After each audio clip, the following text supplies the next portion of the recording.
So they have just announced a new run of dynamic events for us in Star Citizen, I think ongoing right now. And we're looking at, I believe, Jumptown 2.0 and Ninetales Lockdown. Now, there are two other events, I believe. We got XenoThreat and Siege of Orison. So what I want to hear from you is what you understand as the basics of each event and your quick and dirty rating of each, where you rank them and why. Okay. Let's start at Siege of Orison. So the Siege of Orison is an FPS adventure. In my mind, it is Star Citizen's attempt to say, what if this game didn't have flying spaceships? Like, what if this game was more like boots on the ground, marine kind of combat, Call of Duty kind of thing, right? So you and your friends all go to these floating platforms around Orison, pew-pewing, brain-dead NPCs, and eventually you find a boss on each little platform, and it moves you to the next one. And they do mix in some ships, and there are all these other things happening. But if I'm being honest with you, I have still yet to experience the entire mission where everything worked. And because of that, it lives for me in a very alpha place. Like, I like the idea of the Siege of Orison. I just don't think the game can handle it yet. Yeah. I think there are quite a few problems with Siege of Orison that stem from the performance itself. Also the design, but a lot of it is, the AI really struggles. A lot of people just can't handle it in terms of FPS, so it becomes a hassle just to like get around and coordinate with other people. I love the environment they built. I just want to say that. I think the environments on those platforms are beautiful and varied and interesting, and like as a set design or like level design, I could talk on and on about the positives there. I think the negative is the inability to perform a fun FPS environment hinders me enjoying it. Yeah, I get that.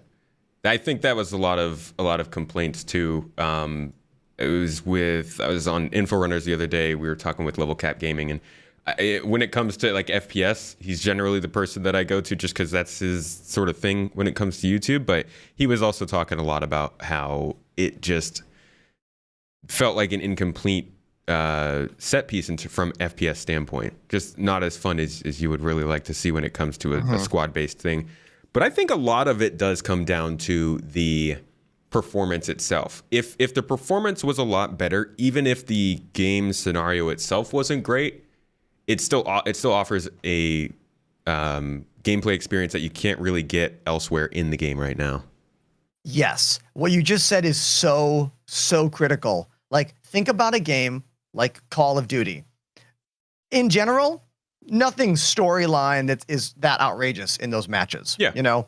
Yeah. But the experience is why people play that game. It's why there are thousands and thousands playing the brand new Modern Warfare 2 right now. Not for the story, not for the dynamic moment. It's for the pure FPS experience. And the nostalgia. And and the nostalgia a little bit.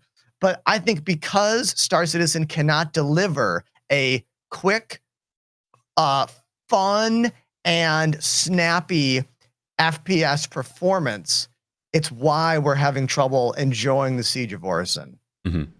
I think that's the crux of the problem. And it's also why I am worried about trying it out again, because I had such negative experiences already with it. Yeah, I get that. Overall, where do you put Siege of Orison on your, let's say, scale of 1 to 10? We'll make it easy. Or we'll do scale of Aurora to Bengal. Dude, pick an arbitrarily sized ship. Dude, what's so hard about that is that I have to say it where the game is now. Where the game is now. Dude, like a 1 out of 10, man, I don't know, a 6. Yeah. Okay. A 6. Cool. And I feel bad because I know how many cool things are in there.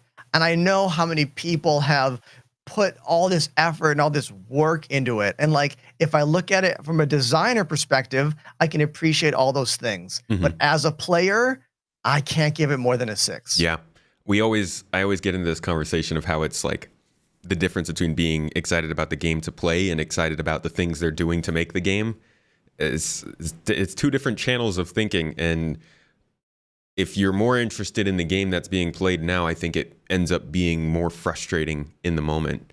So I get what you're saying. You want to judge it by how you know they want it to play out. But as of right now, I try to at least tell people what they're getting into now. Because you tell them, oh yeah, this is going to be a really cool event. And then they get in there like, but that part's not in there yet. Okay. So a 6, a good middle of the park. Let's tackle the next one. What was the next most recent event introduced before that? I think Ninetales. Was it Ninetales? Yeah. No. It would have been Jumptown, right? Wasn't Jumptown 2 just like a year ago? Jumptown 2. Yes, you're right. Jumptown 2. Yeah. So how do you feel about that one? I like Jumptown more, much more than Siege of Orison. I think because it performs better. Like the actual performance of playing the event is not as jarring or game-breaking as Siege of Orison. And that makes sense because Siege of Orison has so many moving parts. Yeah. There's so many platforms. There's so many different AIs that need to spawn in and out. And Jumptown is a pure PvP arena, you know? When I think about performance issues, the biggest one, well, the first time we saw it, were all those headless T-pose, Scott Stapp, arms dominating wide open T-pose. characters everywhere. Like that was one of the worst things about the first time. But if I erase that, I had a lot of fun with our org. Like we had quite a few streams where we just like held the location with like ballista on like, mountain peaks on each side. And it was really fun. And I think when everything functioned and when there wasn't a game-breaking glitch or whatever, it was one of those perfect moments where you're like, dude, this is what the game could be like one day, Yeah. Yeah, I get those feelings. I know what you mean. And I agree. The moving parts in Siege make Jumptown a lot more interesting choice. It's also PvP. And while I'm not really a PvP player, I will always agree that other players involved makes things more interesting. So right there and then, it's easy to get a very different experience with Jumptown every week you play it, as opposed to Siege, which kind of will always play out pretty similar. Have you played any of the newest one this week? I don't know if it started for this week or not, but have you been able to jump in? Oh, well, I mean, literally jump in. 2 days ago, I just flew close to a jump. Like I was like, oh, let's fly in there. Why not? No plan. Let's just fly in. So I flew in and then boom, I got one shot by a railgun. Dang, that's a good eye. It was blasphemous. Were you moving quick? Was just chilling. Yeah, I was going slow, and he was just standing on the ground. I didn't see him, and he one-tapped me with the railgun. Wow. That's when I was like, okay, so railguns can one-tap an arrow or a gladius. Good to know. That's hardcore. The whole ground to air combat thing is interesting. I think right now it's still kind of weird. I mean, for various reasons, there are a lot of holes in it, but it is exciting that was my fantasy when we were playing Battlefront 2, like back in 2005, and they'd have you do the fights from ground to space to in spaceship. That was what I was always thinking: get spaceships and actually fight people on the ground. So things like Jumptown and getting blown up by railguns, it's very fun. I think there's a lot that CIG needs to do in balancing, like what you just said, the air to ground combat. And we all know there's a lot of strong feelings about how the bomb from the A2 plays into all of this. But ultimately, I think it's good old PvP fun, where the crew that wants it the most and works the hardest to organize is always going to prevail and triumph. And that's kind of cool for this event. That's what this event should be. And It's made for that. The pre-production, the planning, how do the you domination, you know? That's what it's for. And how do you feel about the different ways people do it? Do you think that there's a right or wrong way? Because a lot of people say, screw the Congo lines. This is supposed to be something more violent and aggressive. And other people are saying, hey, you know what? You can't just come in and kill everybody just because they're standing there. Do you have a preferred method? No. Like, I think a PvP environment that is a sandbox needs to be however you want to play that out. Like, if you're on a server where everyone is like in global chat, just being like, hey, do you want to get some boxes? And I'm like, yeah, I want to get some boxes. And you just all make a line and you conga line it, have fun. And then someone's like, well, I have an A2, and they just decide to bomb you. Like, that's fine. I think that's interesting and kind of exciting. I think the only time it becomes a problem is when one method becomes too strong to control the whole thing. Right. Like what I just said. What if every server had like 25 people with A2s who just constantly bombarded the Jumptown location? Yeah, sounds like Quantum needs to raise the price of bombs. Yeah, like I think for where the game is at right now, I think Jumptown is really fun. Mm-hmm. What would you give it? When it works, dude, Jumptown right now, I'm gonna give it an 8. 8 out of 10. Not bad. Pretty good. Pretty solid. I like it. I like it too. I enjoy Jumptown. It gives you there are a lot of different things that can happen, and it's a bummer that you need to be in a group to have a really good time doing it. But people are friendly, other groups will let you join them, tons of orgs and like discords that you can join and get involved. So I don't think that's too much of a barrier, but I will say that it would be nice if there was something that allowed solo players also to have as custom and interesting an experience as Jumptown allows for groups. Yeah, that's probably the only negative there. But then again, not every event can be everything to everyone. Exactly. Yeah. And because if Siege of Orison actually was well performing, you could be a solo person and jump into that and like have a good time because it's a PvE situation. Like you just meet people on the little train and you're like, hey, are you going there? Cool. Can I follow you? Okay. Yep. So I think it's totally okay that some events are made for groups and some are made more for a solo thing. That's how this game's built. Not everybody's going to like everything. I'm going to add one thing here. Okay. Back to the solo Jumptown thing. Here's a way that you could imagine enjoying Jumptown solo. If we actually had reliable stealth mechanics, you could fly in or drive in and like hide in the mountains and like just be a sneaky sniper, just like bothering people. That could be a solo gameplay. Or if there was some way to sneak in without being detected, like if we had reliable stealth, that could be a total solo gameplay mechanic. Yeah, stealth and the FPS scanning mechanics in general are going to be super, super helpful to improve the game. Sorry, everybody, we got Call to Prayer going on in the background. Yeah, no problem. How about we move on to the next one then? And I believe that would be the Ninetales Lockdown. Give me your summary of that one. Got it. So I think Ninetales is my favorite dynamic event in the game because it focuses on ship-to-ship combat, something that I think the game is the best at right now. I think flying a ship and pew-pewing at another ship is the most refined gameplay mechanic in all of Star Citizen. We have so many spaceships. What is there? Like, if we count all the variations, it's got to be like over 100 ships right now. Yeah, over 100, yeah. And the Ninetales Lockdown is the only time you're ever going to see multiple fully crewed hammerheads engaged in a battle that lasts more than 1 minute. Because if you go into a ERT mission in a fully crewed hammerhead, it's over in minutes typically. And I think that's why Ninetales is so cool, because you'll see hammerheads, you'll see caterpillars, you'll see reclaimers, you'll see all these big ships getting into these combat scenarios that normally never get used outside of a screenshot party or like a ship show party park somewhere, you know? Mm-hmm. I do hope So that I like it.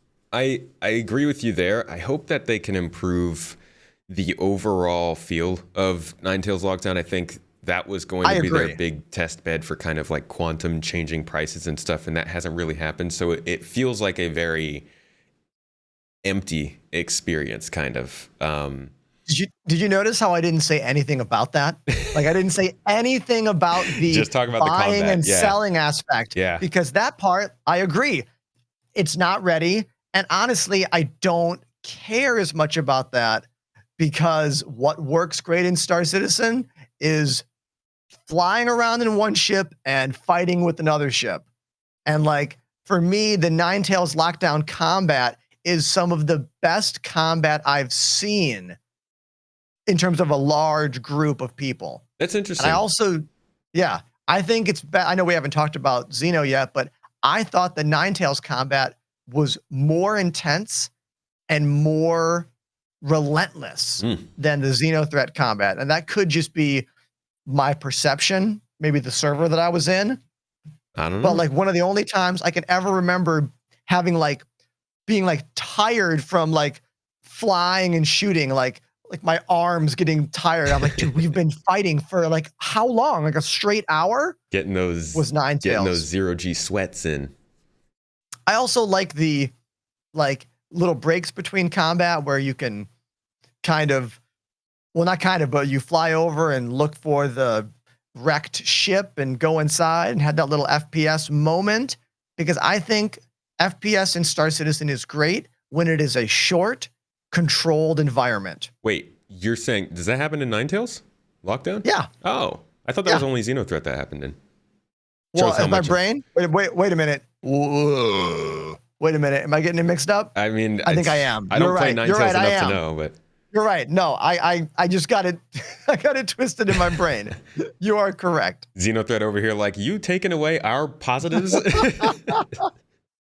Okay, well, Ninetales Lockdown. So the trading and kind of more economy side of it, which honestly is like, if you look at the dynamic events we've been talking about, this would be the only aspect of a dynamic event that isn't combat focused. So unfortunately, that's what drags it down. Isn't it funny that all I focused on was the combat part of it? I just like everything combat focused with these dynamic events works in some way. And then the only event that has something that's not combat focused that's the one thing that's bad about it, unfortunately. Yeah.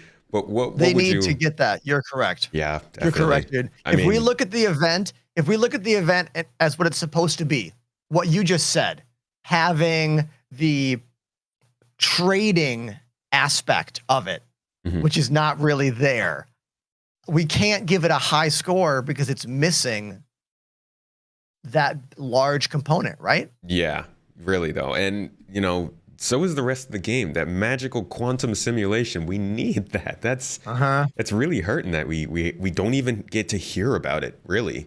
And I do see in chat that somebody did confirm there are medical supplies in Rex that you can find during Ninetales. So, you know, maybe you're not misremembering.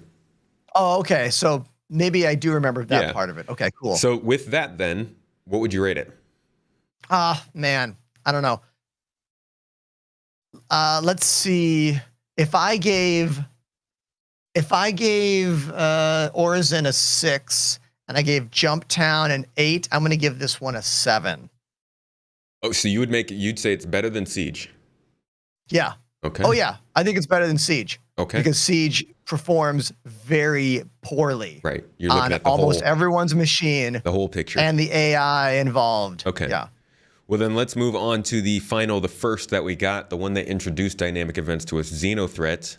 We already kind of got started on it. Give us the lowdown on that. Oh, yeah. XenoThreat is the best one. XenoThreat's the best one.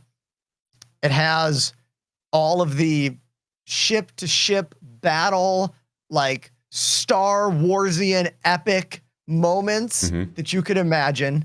And you get to hop out of your ship and fight your way through some derelict sites.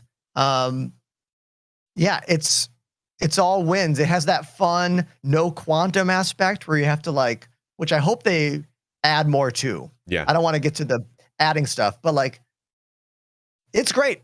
It's like my favorite one. Yeah, it might not be super like Siege of Orison has a lot of moving parts. XenoThreat is relatively simple in comparison, but it really manages to hit a lot of interest. I mean, I know I said that all of the other ones were combat focused besides Ninetales, but XenoThreat does have a little bit of that cargo hauling kind of gameplay where you get the stuff and take it over to the station. And that everybody gets that mouse wheel workout trying to throw those boxes. Yes, flinging them. I love, dude, that is one of the coolest parts. Like one of the coolest experiences for me is when you're in the back of that Starfare, you're getting that loot. You need it to complete the job. You got people out here flying past. You can see them blowing ships up, defending you, and you're chucking boxes across in 0G and watching them fall into the cargo ship as somebody receives them. It's like that is what the game is, and XenoThreat does a good job of that. That was the first time we got to see the tractor beams used in a critical way. Yeah. We're like, oh, this is how the tractor beams work. Okay, wow. That's awesome. Yeah. But yeah, so you don't know what the event is. I think everyone here listening does, but if you don't, imagine getting into a huge space battle with everybody, and then you break into a broken ship and grab all the goods, throw that into your ship, and then drive it. Well, fly it, not drive it in space. Fly out to deliver that said cargo. It's like UEE Christmas. They're like, yes, cargo, more. It's really, and then of course it was the first time that we got to fight an Idris, I think was during XenoThreat. Yep. I think that was the premiere of the Idris in battle. And seeing also the javelin. First time we saw, and the javelin, those SDF shields. First time we saw those was during this event. Yep. We got to get some lore start to be built more into the gameplay to give us some more background on what's actually going on in the star system. That's pretty cool. I think before they upped the server count, it was my first time being in like a full server where like our party had like 50 something people in it. Like, jeez. That was the first time I'd ever done that, was like the premiere of XenoThreat. Yeah. It's a cool event. There's a lot they can do with it too. One thing that I really, really hope we get to see with this event at some point, and I think this will only work really if it becomes kind of a smaller event and there aren't as many people involved. So I don't know how that would work, but if it somehow became a situation where you have to disable and board the XenoThreat ships, and like either take somebody out for FPS or like capture something off the ship, or just cause there to be like a third segment where you're boarding the ship and actually fighting on the inside. I think that'd be a really cool. Agreed. Yeah. But I think them working in the 0G inside ships into this event would also be great, because now we have those derelict, those reclaimer missions. Yeah. Where the gravity can be on or off in certain parts of the ship. I think adding that element to XenoThreat would be great. So you go into a ship and sometimes there's gravity and then sometimes there's not. That could be very cool. Let's see. Oh, this is something that chat's talking about that I also want to mention. The biggest difficulty with XenoThreat in terms of the getting the boxes is that if you have a mouse that has a locking scroll wheel, it is very tiring to flick forward and flick backward over and over again, controlling those the tractor beams. Yeah, that's why I stick to these. CIG needs to add some kind of button that has maybe momentum in it that will automatically throw it the distance. I don't know. Let's be honest. It's the PC peripheral market is kind of exploding with that kind of custom stuff lately. So I wouldn't be surprised if these space sims start to get more popular. You see more stuff like that, especially with other sims like Farming Simulator and all that stuff. Just more little custom controls. Analog control is great. We love that. Please, more of that stuff. Well, I mean, I say this like all the time on stream when people talk about why Star Citizen, why play this game, why it's not done yet, it's never coming out, it's never going to be out, dude. Why are you wasting your why? Like, so one of the things you can do in Star Citizen that you can't do in like very many games, maybe one other, is fly a ship in 6 degrees of freedom with all analog joysticks. You can't do that in Elite Dangerous. It's the only other one. Elite. That's it. Yes, I know DCS. Yeah. But those aren't spaceships. Like to be able to have full analog control of all 6 degrees of movement in a game is really cool. And it's I think X4 probably what made has me that. fall in love. I don't think X4 can do it. Chat, tell us. Tell us, chat. I fly around in X4 in all directions. I don't know how it works with joysticks though, so I can't explain that part. But anyways, either way, yeah. XenoThreat. Before we get too distracted, what would you rate that one?